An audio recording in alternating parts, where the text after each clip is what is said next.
Alors une des particularités du Thai Yoga Massage, c'est d'emmener le corps de la personne dans le mouvement, de le faire danser, c'est vraiment comme une danse. Donc ici, il y a un truc assez intéressant, c'est la transition entre la position couchée sur le dos, comme maintenant, et la position couchée sur le flanc, donc la position latérale.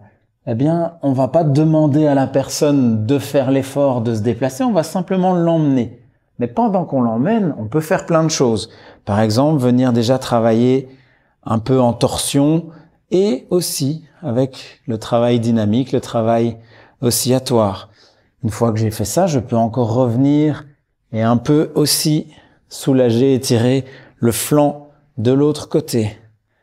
Et je fais quelques allers-retours comme ça pour déjà assouplir.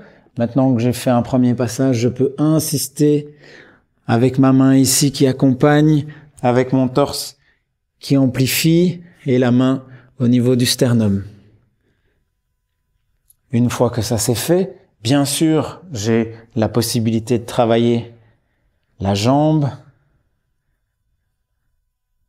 J'ai également dans cette position plein d'options de travail ici au niveau du ventre tout en étant en mouvement. Il y a un double mouvement, je peux venir travailler l'abdomen, je peux venir travailler les angles, je peux venir travailler au niveau du sternum, je peux venir travailler au niveau des épaules, je peux venir travailler au niveau des trapèzes, soulager les trapèzes. Enfin, beaucoup de choses sont possibles dans ce mouvement de transition entre la position couchée sur le dos et la position latérale. Là, je l'amène gentiment dans la position latérale. Ici, comme je disais, je pourrais travailler la jambe. Je peux aussi en profiter pour venir mobiliser la colonne vertébrale. Simplement, ici, en changeant le pied de côté, je vais me glisser et venir avec ma main accompagner un mouvement et mobiliser sa colonne. Tout mon corps est engagé dans le mouvement.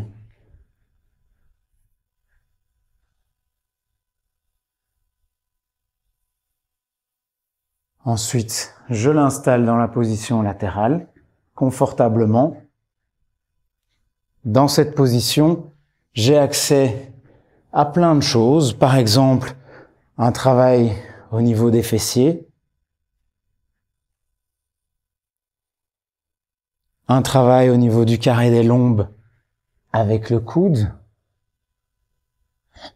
Bien sûr, l'accès au dos, je peux venir travailler les lignes, plusieurs lignes. J'ai évidemment l'accès au travail à l'épaule. Je peux mobiliser l'épaule, toujours en engageant mon propre corps dans le mouvement. Et en même temps, je peux fixer avec mes doigts des points au niveau du trapèze. Je peux travailler la nuque. Je peux travailler ici en ouverture, venir dégager la région sous-claviculaire, un peu libérer la lymphe, purger les veines sous-clavières et les ganglions. Je peux aussi venir travailler, si c'est nécessaire, avec mon pouce. Je peux venir travailler comme ceci, en étirement. Je peux aussi venir travailler sous l'omoplate avec mon pied. Je viens glisser mes doigts de pied quand c'est possible, c'est pas toujours possible. Sous l'omoplate, là, et étirer. Je peux venir étirer le bras, ici. Travailler au niveau du flanc. Je peux travailler le bras. Alors là, il y a une double action. Je fais des palmes presses et en même temps, ça vient comprimer ses fessiers et masser ses fessiers. Je peux étirer après avoir détendu et massé. Je peux venir mobiliser le poignet et étirer l'épaule. dans un sens, dans l'autre sens. Je peux évidemment masser la main, masser les doigts.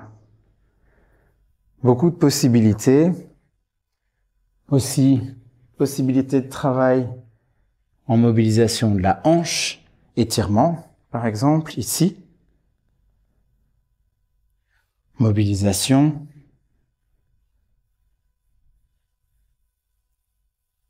Je peux intégrer dans cette logique le ventre et le dos, connecter l'avant et l'arrière, me déplacer au niveau du plexus,